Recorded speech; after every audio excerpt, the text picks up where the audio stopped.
Hello friends, मैं अंबिका कुमारी और आप देख रहे हैं लेट्स लर्न विथ अंबिका। कैसे हैं आप सभी? उम्मीद है बहुत अच्छे होंगे।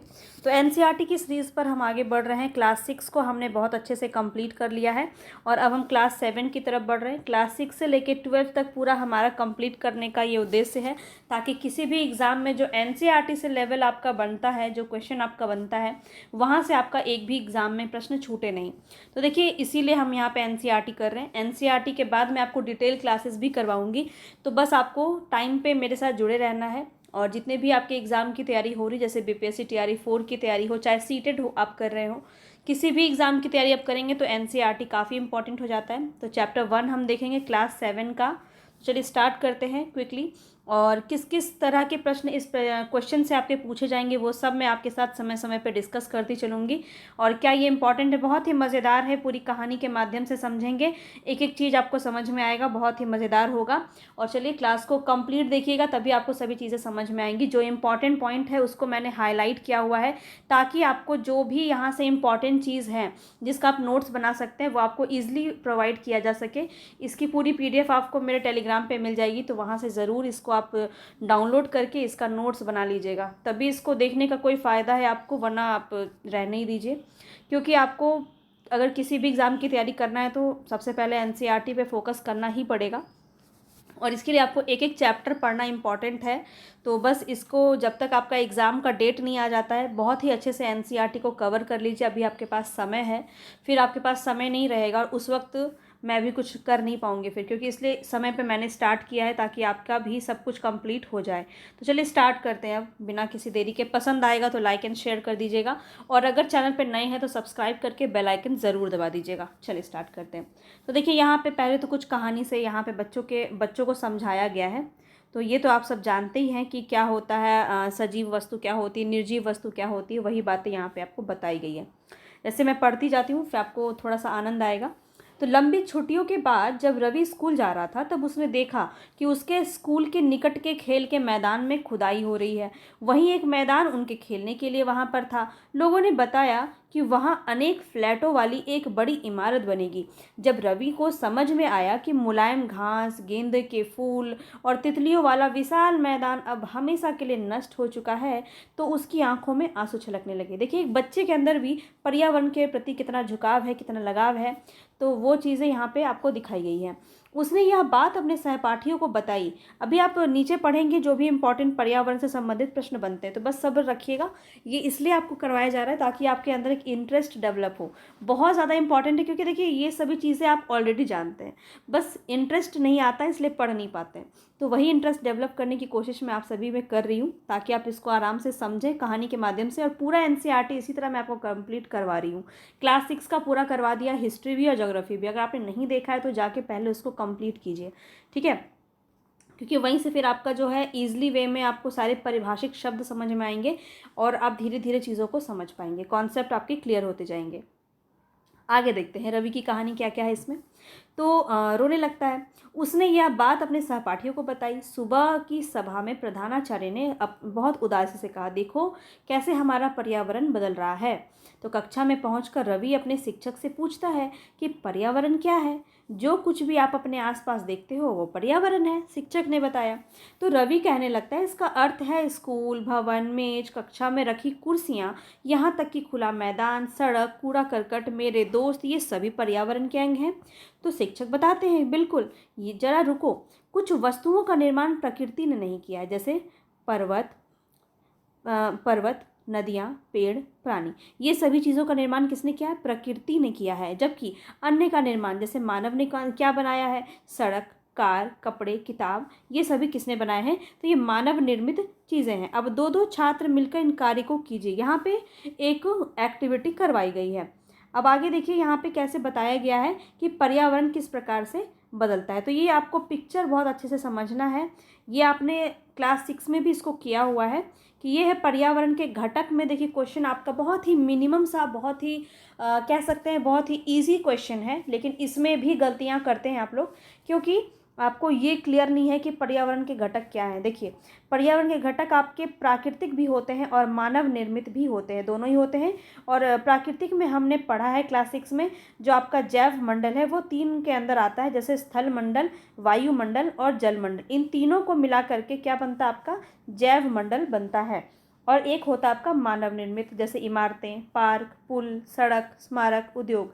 तो ये सब क्या है, और यहाँ पे मानव निर्मित चीज़ें क्या क्या हैं, जैसे कोई व्यक्ति, कोई परिवार, कोई समुदाय, कोई धर्म, कोई शैक्षिक, आर्थिक, राजनीतिक, ये सब क्या है, पर्यावरण के ही घटक हैं। तो इसमें आपको ऑप्शन में एलिमिनेट करना बहुत ही ज़रूरी है। क्वेश्चन यहाँ से भी आपको घुमा के पूछ देगा, तो यकीन मानिए आपको प्रॉब्लम होगी अगर आप अच्छे से नहीं पढ़े होंगे तो चलिए अब यहाँ पे इम्पॉर्टेंट बातें स्टार्ट होती हैं। यहाँ पे देखिए, कथा कहानी हमारी ख़त्म हुई। ये था आपका, थोड़ा इसको बूस्टअप करना था मुझे, ठीक है, तो वो हमने कर लिया। आप देखिए, इसीलिए हम प्राकृतिक पर्यावरण में परिवर्तन करते हैं और कभी कभी उसे नष्ट भी कर देते हैं। जैविक तो पता है, सजीव प्राणियों का संसार, जैसे पादप यानी जंतु, यानी कि पेड़ पौधे और जंतु, जीव जंतु। और अजैविक में क्या आता है, निर्जीव पदार्थों का संसार, जैसे कि स्थल। अब ऊपर की वार्तालाप से आप समझ गए होंगे कि किसी भी जीवित प्राणी के चारों ओर पाए जाने वाले जो लोग होते हैं, जो स्थान होता है, जो वस्तु होता है, वो प्राकृतिक पर्यावरण, वो प्रकृति को पर्यावरण कहते हैं। क्लियर है? प्राकृतिक एवं मानव निर्मित परिघटनाओं का मिश्रण है।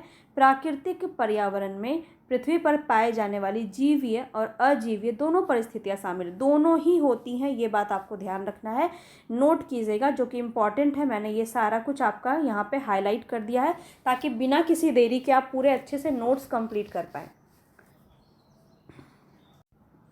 नोट्स बनाना काफ़ी इंपॉर्टेंट है, तभी आपका ये पूरा क्लास यहाँ पे देखने का कोई मतलब है, अदरवाइज़ कोई मतलब नहीं है। मेहनत तो आपको करनी पड़ेगी, मैं सिर्फ आपके काम को आसान थोड़ा कर सकती हूँ, वो मैं कर रही हूँ। अब यहाँ देखिए, जबकि मानवीय पर्यावरण में परस्पर क्रियाएं, उनकी गतिविधियां और उनके द्वारा बनाई गई रचनाएं सम्मिलित होती है। मानवीय पर्यावरण में क्या सम्मिलित होती है, मानव की परस्पर क्रियाएं, उनकी गतिविधियां, उनके द्वारा बनाई गई कोई भी जो भी सामूहिक जो एक्टिविटी होती है वो। अब देखिए, ये भी प्रश्न आपका पूछा जाता है, पर्यावरण का अर्थ क्या होता है, इन्वायरमेंट। इस शब्द की उत्पत्ति फ्रेंच शब्द से हुई है, इन्वायरोनेर या फिर इन्वायरोनेर शब्द से हुई है। इसका अर्थ क्या होता है, पड़ोस। ये प्रश्न आपका पूछा गया ऑलरेडी, तो इसको ध्यान में रखेंगे। प्राकृतिक पर्यावरण, अब देखिए यहाँ पे कुछ कुछ बातें आपकी दी गई हैं, जो मुख्य रूप से आपको एक परिचय देने के लिए किया गया है। तो ये ऑलरेडी आप जानते हैं, लेकिन अगर आपको ज़रूरत हो तो आप नोट भी कर सकते हैं। भूमि, जल, वायु, पेड़ पौधे, जीव जंतु मिल करके प्राकृतिक पर्यावरण बनाते हैं। स्थल मंडल, जल मंडल, वायुमंडल और जैव मंडल से आप पहले ही परिचित होंगे, क्योंकि आपको क्लास 6 में पढ़ाया गया है। आइए अब हम इसके संबंध में कुछ और तथ्यों के बारे में जानते हैं। क्या क्या इंपॉर्टेंट बातें हैं, देखिए। स्थल मंडल किसे कहते हैं, तो पृथ्वी की ठोस परपटी या कठोर ऊपरी परत को स्थल मंडल कहते हैं, या चट्टानों और खनिजों से बना होता है। बहुत इंपॉर्टेंट है, मिट्टी की पतली परत से ढका होता है, या पहाड़, पठार, मैदान, घाटी जैसी विभिन्न स्थलाकृतियों वाला विषम धरातल होता है। ये स्थलाकृतियाँ महाद्वीपों के अलावा महासागर की सतह पर भी पाई जाती है। इंपॉर्टेंट पॉइंट है, यहाँ से आपका कथन में क्वेश्चन बना है। इनफैक्ट बीपीएससी में भी यहाँ से क्वेश्चन आपका बना हुआ है, और सीटेट में तो अधिकांश बनता है। तो ये क्वेश्चन काफ़ी इंपॉर्टेंट यहाँ से बनता है, इसको बिल्कुल आपको पॉइंट करके नोट करना है। बिल्कुल कहानी की तरह नोट मत कीजिएगा, जो इंपॉर्टेंट है उसको आप अच्छे से नोट कीजिएगा, ठीक है। अब स्थल मंडल वह क्षेत्र है, देखिए यहाँ पे, जहाँ हमें वन, कृषि, मानव बस्तियों के लिए भूमि मिलती है, पशुओं के चरने के लिए घास स्थल प्रदान किया जाता है, खनिज संपदा भी इसका एक स्रोत यहाँ से देखने को मिलता है। तो ये सभी स्थल मंडल से हमें मिलता है, ठीक है। और यहाँ पे आप जैव मंडल को तो बहुत अच्छे से समझ रहे हैं। जैव मंडल क्या है, यहाँ पे देखिए आपका जो है लिया गया, यहाँ से वायुमंडल, यहाँ से स्थल मंडल और यहाँ से जल मंडल, ये तीनों मिला के आपका जैव मंडल होता है। ये तो बात आपका क्लियर हो ही गया होगा। आगे देखिए, जल के क्षेत्र को जल मंडल कहते हैं, इजी सा है। यह जल के विभिन्न स्रोत जैसे नदी, झील, समुद्र, महासागर आदि जैसे विभिन्न जलाशयों से मिलकर बनता है। यह सभी प्राणियों के लिए आवश्यक है। ठीक है। पृथ्वी के चारों ओर फैली वायु की पतली परत वायुमंडल कहते हैं इसे हम। पृथ्वी का गुरुत्वाकर्षण बल अपने चारों ओर के वायुमंडल को थामे रखता है। यह सूर्य को झुलसाने वाली गर्मी एवं हानिकारक किरणों से भी हमारी रक्षा करता है। कौन रक्षा करता है? तो वायुमंडल। ये बात भी आपको ध्यान रखना। देखिए क्वेश्चन किस तरह से आपका बन सकता है, मैं आपको हिंट कर दे रही हूँ ताकि आप आसानी से इसको समझ सकें। अब आगे देखते हैं नेक्स्ट क्वेश्चन आपका यहाँ पे क्या बन सकता है। पारितंत्र से प्रश्न बनता है। तो पारितंत्र क्या होता है? वह तंत्र जिसमें समस्त जीवधारी आपस में एक दूसरे के साथ तथा पर्यावरण के उन भौतिक एवं रासायनिक कारकों के साथ परस्पर क्रिया करते हैं जिसमें वे निवास करते हैं। वे सब ऊर्जा और पदार्थ के स्थानांतरण द्वारा संबंधित होते हैं। तो ये शब्दावली यहाँ पे दी गई है जो इम्पोर्टेंट है, इसको भी ध्यान में रखेंगे। तो वायुमंडल में और क्या पाया जाता है ये पूछा जाता है। ये क्वेश्चन आपका बना है, कितनी ही बार बना है इसको आप देखिए, आपको खुद ही याद आ जाएगा।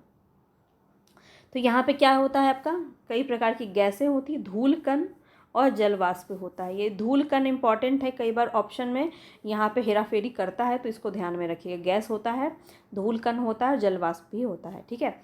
वायुमंडल में परिवर्तन होने वाले मौसम एवं जलवायु में परिवर्तन होता है। ठीक है। पादप एवं जीव जंतु मिल करके जैव मंडल या सजीव संसार का निर्माण करते हैं। यह पृथ्वी का वह संकीर्ण क्षेत्र है जहाँ स्थल, जल और वायु तीनों मिल करके इसको संभव बनाते हैं।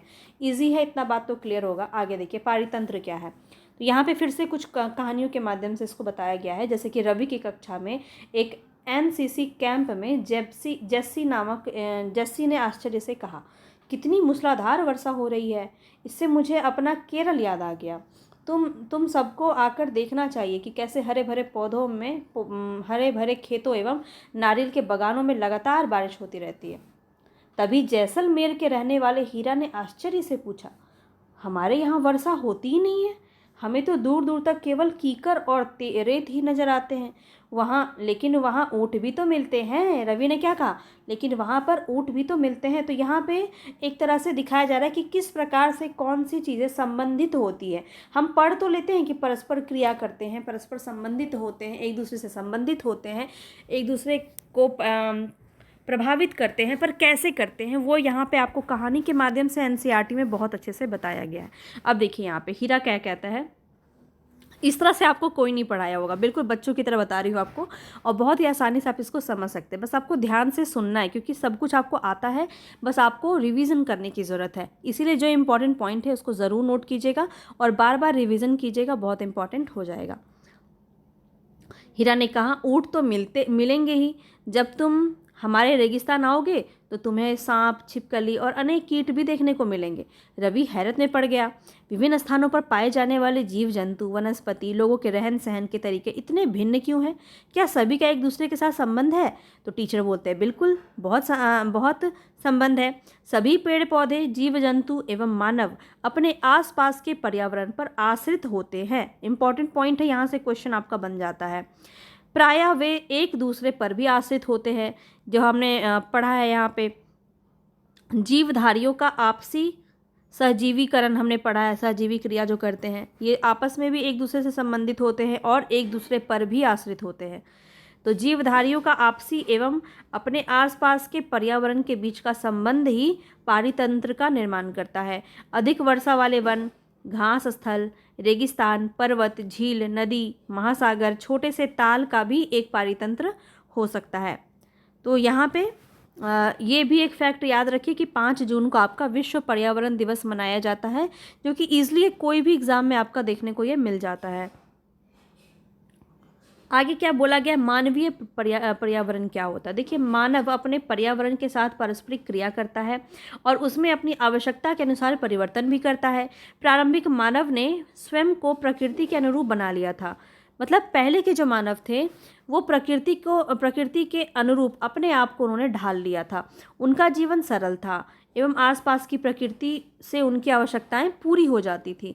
समय के साथ कई प्रकार की आवश्यकताएं बढ़ी। मानव ने पर्यावरण के उपयोग और उसके परिवर्तन करने के तरीकों को सीख लिया।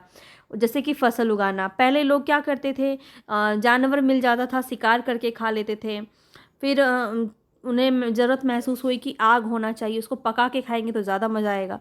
तो इसी तरह से धीरे धीरे उपयोगिताएं, आवश्यकताएं बढ़ी और उसी प्रकार से लोगों ने तरह तरह की चीज़ें सीखीं और यहाँ पे फसल उगाना शुरू किया, पशु पालना शुरू किया, अस्थायी जीवन जीना सीख लिया, पहिए का आविष्कार हुआ, आवश्यकता से अधिक अन्न उपजाया गया। क्यों? क्योंकि वस्तु विनिमय पद्धति का विकास हुआ। जहाँ पे किसी को कुछ और चीज़ की ज़रूरत है तो वो वस्तु विनिमय पद्धति के द्वारा एक दूसरे से आदान प्रदान की प्रक्रिया करते हैं। व्यापार आरंभ हुआ, वाणिज्य का विकास हुआ। इससे फिर औद्योगिक क्रांति से बड़े पैमाने पर उत्पादन प्रारंभ हो गया। परिवहन तेज गति से प्रारंभ हुआ। परिवहन क्योंकि अब कोई भी सामान यहाँ से वहाँ पहुँचाना है तो पहले तो आपका पहिए का विकास हुआ, फिर धीरे धीरे परिवहन तेज हुआ, बहुत सारी गाड़ियाँ विकसित हुई, है ना। तो क्या होता है कि कोई भी जब आपके पास ज़रूरत होगा तभी वो चीज़ आपको आगे बढ़ाती है। तो सूचना क्रांति से पूरे विश्व में संचार सहज और द्रुत हो गया।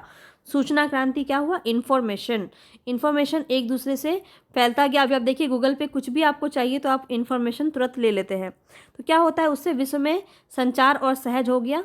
दुर्लभ से दुर्लभ चीज़ें भी आप आसानी से पा सकते हैं।